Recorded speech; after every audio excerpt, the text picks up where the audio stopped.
बिस्मिल्लाहिर्रहमानिर्रहीम अस्सलाम वालेकुम स्टूडेंट्स, कैसे हैं आप लोग। तो आज हम टॉपिक स्टार्ट करेंगे 6.3 चैप्टर 6 बायोमोलिक्यूल्स का, और उसमें हम प्रोटीन्स को डिस्कस करेंगे, उसके स्ट्रक्चर को समझेंगे, उसके फंक्शन को डिस्कस करेंगे। ठीक है, तो हम अपनी वीडियो स्टार्ट करते हैं। सबसे पहले हम देखते हैं प्रोटीन्स कि प्रोटीन्स आपके पास बेसिकली है क्या। प्रोटीन्स आपके पास बायोमोलिक्यूल्स हैं, मोस्ट अबंडेंट बायोमोलिक्यूल्स हैं, यानी कि सबसे ज़्यादा ये जो है ना सेल लिविंग सेल्स में पाई जाती हैं, इनके स्ट्रक्चर में पाई जाती हैं, मोस्ट इंपॉर्टेंट फंक्शन ये प्ले कर रही होती हैं। ठीक है, और बेसिकली ये होती क्या है, ये बेटा लॉन्ग चेन्स होती हैं जो कि अमाइनो एसिड से मिलकर बनती हैं।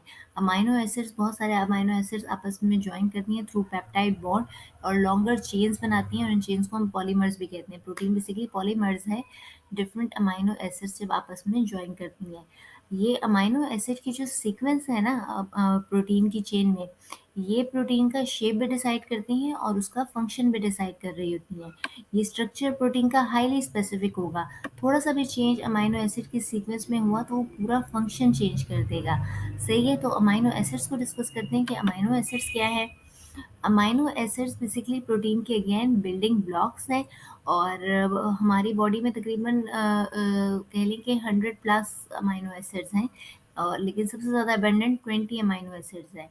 और इनको हम दो कैटेगरीज में डिवाइड करते हैं, एक एसेंशियल अमाइनो एसिड और एक नॉन एसेंशियल अमाइनो एसिड।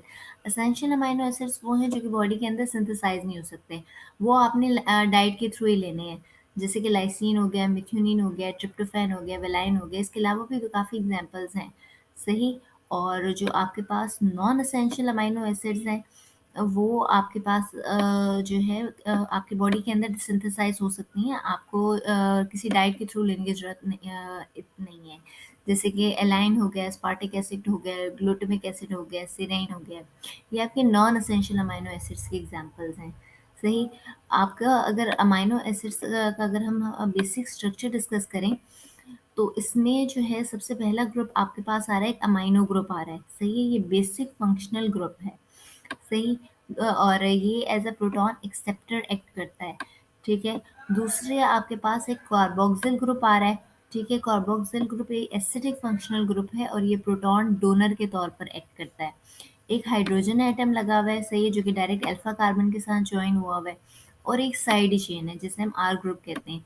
ये साइड चेन बेसिकली एक वेरिएबल ग्रुप है, और ये हर अमाइनो एसिड की डिफरेंट होगी। सही, कार्बोक्सिल ग्रुप, अमाइनो ग्रुप, और ये जो है हाइड्रोजन, ये हर अमाइनो एसिड का बेसिक स्ट्रक्चर है। आर ग्रुप और ये जो है, ये वेरिएबल ग्रुप है, ये हर अमाइनो एसिड में डिफरेंट होगा।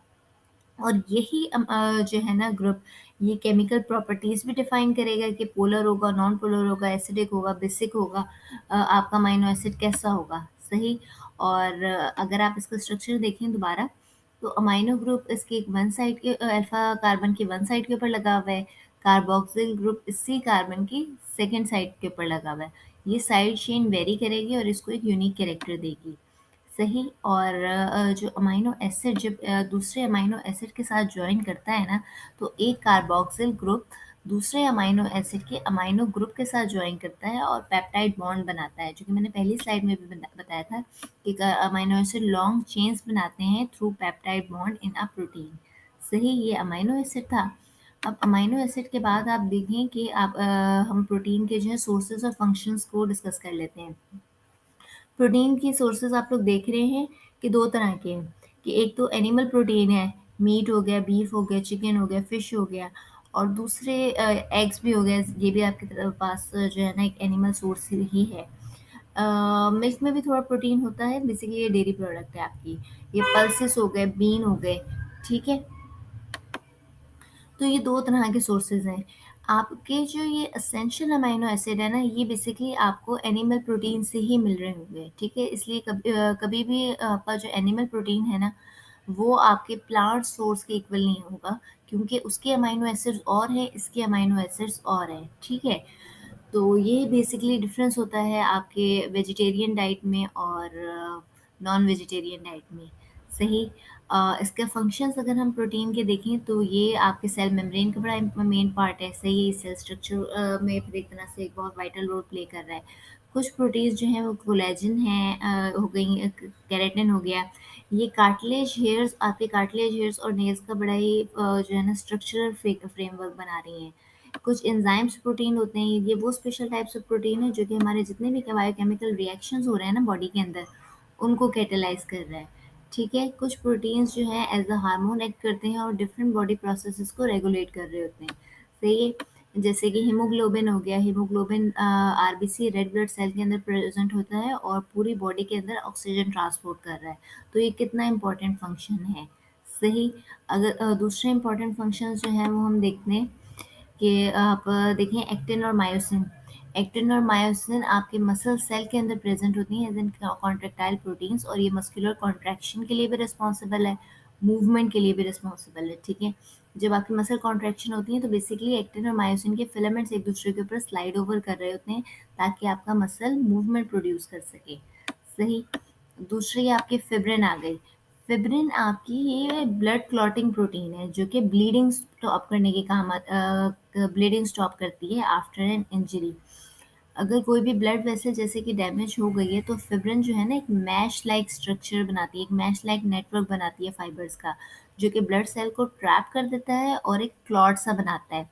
ये क्लॉट वूंड को सील कर देता है और ब्लड का जो एक्सेसिव लॉस है ब्लड का, उसको रोकता है, उसको प्रिवेंट करता है। और जब आपका टिश्यू हील हो जाता है तो फिर ये क्लॉट ब्रेक डाउन हो जाता है। उसके बाद एंटीबॉडीज़ देखें, जिन्हें हम इम्यूनोग्लोबुलिन्स भी कहते हैं। ये भी एक तरह के स्पेशल टाइप ऑफ प्रोटीन्स हैं जो कि बॉडी को हार्मफुल पैथोजेंस जैसे कि बैक्टीरिया हो गए, वायरसेस हो गए, उनके अगेंस्ट डिफेंड करता है। सही है। और ये जो फॉरेन इन्वेडर्स होते हैं, एंटीजेंस वगैरह, उनको रिकग्नाइज करता है, उनके साथ बाइंड करता है और फिर उन्हें एक तरह से मार्क कर देता है दूसरे इम्यून सेल्स के लिए कि अब इनको डिस्ट्रॉय कर दो कि ये ह्यूमन बॉडी के लिए हार्मफुल है। एंटीबॉडीज जो है वो हमारे इम्यून सिस्टम का एक बहुत ही एसेंशियल पार्ट है जो कि हमारी बॉडी को इम्यूनिटी प्रोवाइड करते हैं अगेंस्ट डिफरेंट डिजीजेस। तो ये हमारा प्रोटीन का जो है टॉपिक कवर हो गया है। इसमें हमने प्रोटीन का स्ट्रक्चर देखा है, अमीनो एसिड का स्ट्रक्चर देखा है, इसके सोर्सेज देखे हैं, इसके फंक्शंस देखे हैं। तो अब आपने मुझे इस जो है क्वेश्चन का आंसर देना है। ओहो, ये वाली स्लाइड कैसे चल गई।